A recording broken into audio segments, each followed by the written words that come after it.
Welcome to the Full-Time FBA Show. In each episode, it's our goal to help you turn part-time hours into a full-time income selling almost anything on Amazon. And now, your hosts of the show, Stephen and Rebecca Smotherman. Hello there, and welcome to this episode of the Full-Time FBA Show. We're on episode number 281, and we're going to be talking today about smart Amazon reseller expectations for beginners and not so beginners. With me here to talk about it is my business partner, my husband, my co-host, Stephen. Stephen, what do you expect that this expectations episode will be about? I expect it's going to be stuff for beginners and stuff for people who've been selling online forever and didn't actually get this stuff when they first began, but should get it now with this episode. So let's get into it. Before we get into our topic for today, I want to make sure you're signed up for the Full-Time FBA newsletter. We've recently been revamping the email we send out, and we've been making it a bit different than it's been in the past. We're still bringing you all the news and coupon codes and trainings you want to hear about through our email, but we're also giving you unique content that you won't hear anywhere else. So be sure you're subscribed at fulltimefba.com/subscribe. Okay, Stephen, we're kicking off a, quote, beginner series, but we want to level set before we get started. Is this series only for those who just started their Amazon business or those who might not have even started yet? I would say no. Maybe a better name for it would be a, quote, foundations series. There's a lot of stuff we're going to cover over the next few weeks that will be really helpful for beginners, but we're designing it in a way to be helpful no matter what stage of business you're in. So the first thing that comes to mind for me when you talk about foundations and a podcast series that will help all levels of sellers, Stephen, it's your analogy of selling on Amazon being the opposite of mastering a video game. This is an analogy that you've taught in various places in the past, but it is so helpful. So can you spend a bit of time right now talking about that? Yeah, if you've ever played a video game before, even if you haven't, I think you can probably get this. Level 1 of a video game is usually the easiest. You're kind of learning the ropes. You know what you're supposed to do, what the goals are, what is a friend, what is an enemy, and what you're supposed to do. And in fact, video game makers make the first level the easiest so that, you are excited, you just beat level 1 and you're off to level 2, and it slowly gets harder every level that you go. Except selling on Amazon, it's the opposite of mastering a video game. I feel like with selling on Amazon, we're starting off at level 10.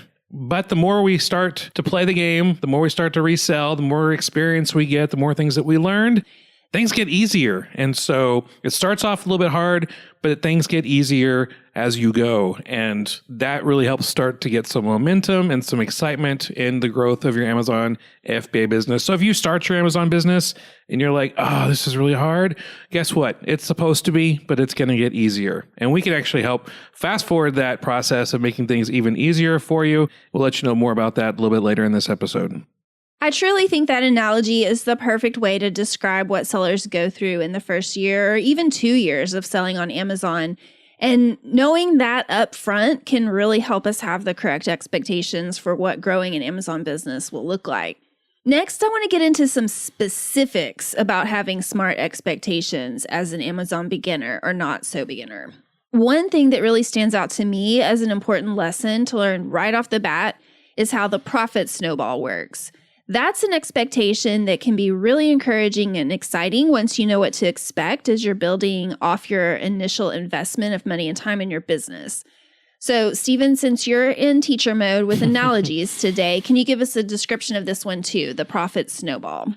Yeah, most of you listening probably know what a snowball is. It's something that starts at the top of the mountain. It's a small snowball, and as it rolls down the mountain, it picks up more and more snow. It gets bigger It gets faster, it gains momentum, and by the time it gets to the bottom of the mountain, it is this huge, massive snowball. And so if you want to snowball your profits, that is possible with selling online. And so Amazon is a great place to snowball your profits. And I'm going to give you an example of snowballing your profits. Now, this example I'm giving you, it's basically simpled down so you understand the concept. It's not an actual expectation I want you to have.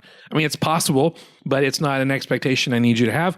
With these numbers that I'm going to share with you, we're going to go month by month, and I will outline this snowball in action. So say in January, you buy $200 in inventory, and you make $300 back after fees.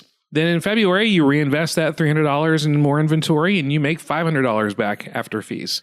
In March, you buy $500 of inventory, and you make $900 back after fees. So you can kind of see how this process is going.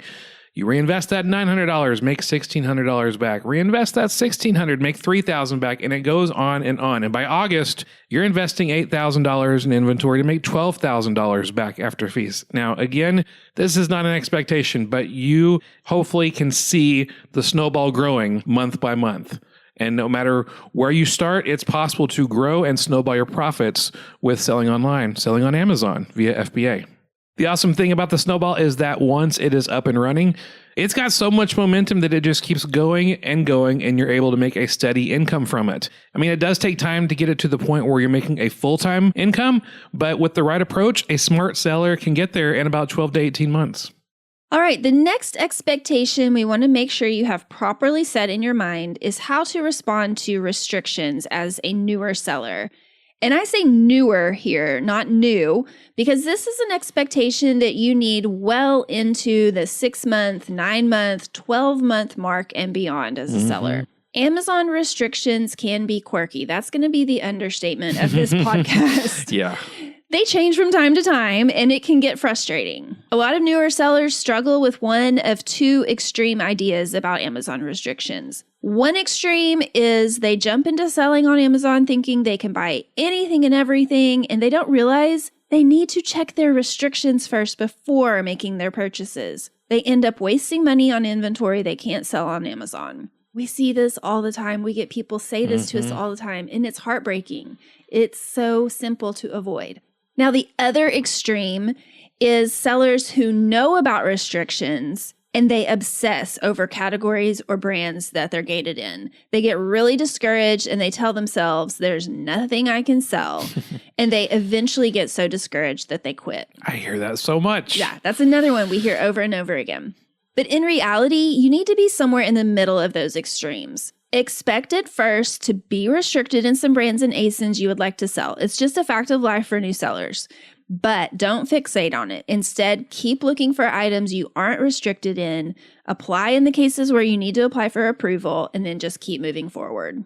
And that brings me to another expectations that we want to clarify today. Time and good seller metrics lead to more opportunities on Amazon. Remember in our video game analogy where things are front-loaded to be more difficult in the beginning stages as an Amazon seller? Well, the longer you sell on Amazon time-wise and the more seller metrics you acquire, the more opportunities you're going to have to get ungated and get the buy box. Once you hit the 6 to 9 month mark as a seller, you'll start to get ungated in brands that you were previously closed to you, as long as you are reapplying to those brands that previously you were not approved to sell. And once you start getting more and more positive feedback scores under your belt, along with that time as a seller, you're going to lose your just launched status and start to get the buy box more often. All this is based on Amazon's proprietary algorithms, so the details are hazy.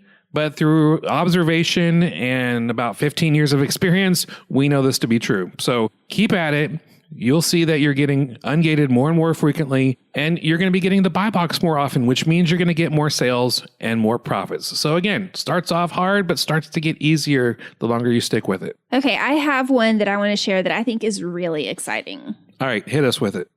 Sometimes these convos where we're trying to level set can seem depressing, but honestly, it's really exciting to me when people are in the beginning stages of their business and start to understand all the possibilities that come with a successful long-term Amazon business. And one thing that we don't talk about that often is how you will eventually get to a point in your business where you have more money to invest than you have time to spend on your business. That's an exciting opportunity for outsourcing, but you'll also get to a point where you you have more buying opportunities than you have money or time for.